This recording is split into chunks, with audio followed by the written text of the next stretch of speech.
Hi and welcome to my channel. இன்றைக்கி ரொம்ப ஃபன்னான ஒரு ரெசிபி பார்க்க போகிறோம். என்ன அப்படின்னா, நம்ம மதுரை ஃபேமஸ் பிஸ்கெட் கப் எப்படி பண்ணலாம் அப்படிங்கிறத ஒரு ஈஸியாக ஒரு மெத்தடில் நான் உங்களுக்கு சொல்லித்தரேன். நம்ம சேனலில் இனி வரப்போகிற எல்லா எபிசோட்ஸ்லேயுமே இன்ட்ரெஸ்டிங்கான இன்ஃபர்மேஷன் ஷேர் பண்ணுவேன், இல்லை ஃபன் குவெஸ்டின்ஸ் கேட்பேன். உங்களுக்கு பிடிச்சிருந்தால் கமெண்ட் பண்ணலாம். அதுக்கு முன்னாடி நம்ம சேனலை ஃபஸ்ட் டைம் பார்க்குறீங்க அப்படின்னா சப்ஸ்கிரைப் பண்ணிக்கோங்க, மறக்காமல் பெல் ஐக்கானையும் கிளிக் பண்ணிக்கோங்க. ஸோ இன்றைக்கி நான் கேட்குற குவெஸ்டன் உங்களுக்கு எந்த பிஸ்கெட் பிடிக்கும், ஓரியோ பிடிக்குமா, போர்போன் பிடிக்குமா அப்படிங்கிறத கமெண்ட் பண்ணுங்கள், அதை பார்த்து தெரிஞ்சுக்கிறேன். ஸோ ஃபஸ்ட்டு நான் ஒரு பேக்கெட் ஓரியோ பிஸ்கெட் எடுத்திருக்கேன். ஸோ அதில் இருக்கிற க்ரீம்ஸ் எல்லாத்தையும் செப்பரேட் பண்ணி நான் எடுத்து வச்சுட்டேன். இதுக்கு நீங்கள் எந்த பிஸ்கெட் வேணாலும் எடுத்துக்கலாம், ஓரியோ இல்லை போர்போன் ஏதாவது ஒரு பிஸ்கெட் எடுத்துக்கலாம். இந்த மாதிரி க்ரீம்ஸ் எல்லாத்தையும் செப்பரேட் பண்ணிவிட்டு இப்போ நான் இதை மிக்சியில் போட்டு நம்ம அரைக்கணும்.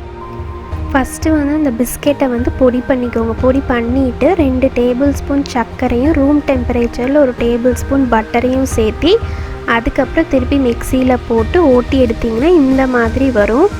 ஒரு மாய்ஸ்டார் ஒரு கன்சிஸ்டன்சி வரும். நம்மளால் அந்த பால்ஸ் பிடிக்க வரணும், அந்த மாதிரி இருக்கணும். அதுக்கு தகுந்த மாதிரி நீங்கள் இன்னி கொஞ்சம் பட்டர் கூட சேர்த்து இந்த கன்சிஸ்டன்சிக்கு கொண்டு வரலாம். சப்போஸ் உங்களுக்கு உதிரியாக அந்த பிஸ்கெட் இருந்துச்சு அப்படின்னா நீங்கள் இன்னி கொஞ்சம் கூட பட்டரை சேர்த்து இந்த ஒரு கன்சிஸ்டன்சிக்கு கொண்டு வரணும். ஒரு நல்லா மாய்ஸ்டாக இருக்கணும். நம்ம நல்லா அந்த பால்ஸ் பிடிக்க வரணும், அந்த அளவுக்கு மாய்ஸ்டாக இருக்கணும். என் கையெல்லாம் பாருங்கள் எப்படி ஒட்டி இருக்குது, இந்த மாதிரி ஒரு கன்சிஸ்டன்சி வரணும். இந்த கன்சிஸ்டன்சி இருந்தால் தான் நம்ம கப்பு செய்ய முடியும். அதனால தான் கண்டிப்பாக இந்த கன்சிஸ்டன்சி இருந்தால் தான் பண்ண முடியும் அப்படின்னு நான் சொல்கிறேங்க. இப்போ அடுத்து பேப்பர் கப் இருக்குது இல்லைங்களா, பேப்பர் கிளாஸு. ஸோ அதை 2 எடுத்து வச்சுருக்கேன். ஒன்று நம்ம டீ குடிக்கிற கப்பு, அதை சைடில் இந்த மாதிரி நீங்கள் கட் பண்ணி வச்சுக்கோங்க. இப்படி பார்த்தீங்களா, இந்த மாதிரி கட் பண்ணிக்கணும் நம்ம. இப்போ அடுத்து நம்ம இந்த எடுத்து வச்சுருக்கிற உருண்டையை அந்த பேப்பர் கப்பில் போட்டு நல்லா ப்ரெஸ் பண்ணி விடுங்க. அந்த கப்பு ஷேப்பு வர மாதிரி ப்ரெஸ் பண்ணி விட்டுட்டு அதுக்கப்புறம் மேலே ஒரு கிளாஸ் வச்சு ப்ரெஸ் பண்ணி விடுறீங்க. ரொம்ப ப்ரெஸ் பண்ணால் பேப்பர் கப் கிழிஞ்சிரும். அதனால் ஒரு அளவுக்கு ப்ரெஸ் பண்ணிவிட்டு கையிலேயே நீங்கள் அந்த ஷேப்பை கொண்டு வர பாருங்கள்.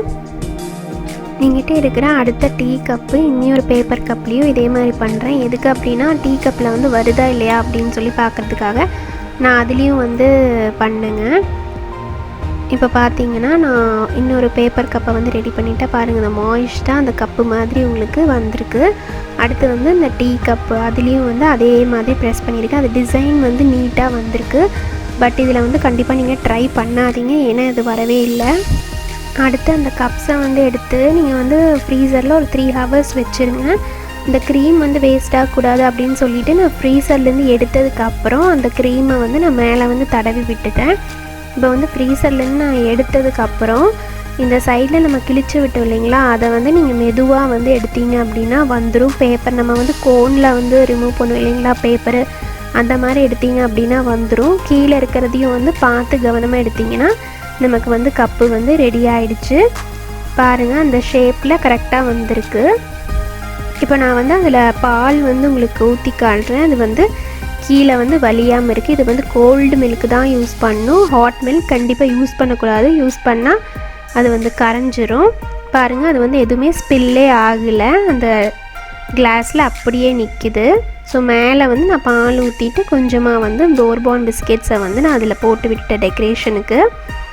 இதில் நீங்கள் கோல்டாக இந்த கஸ்டர்டு, ஃப்ரூட் சாலட், அந்த மாதிரி ஐஸ்கிரீம் எல்லாமே போட்டு குழந்தைங்களுக்கு கொடுத்தீங்க அப்படின்னா ரொம்ப டிஃப்ரெண்ட்டாக இருக்கும். கண்டிப்பாக ஹாட்டாக எதுவுமே இதில் ஊற்றக்கூடாதுங்க.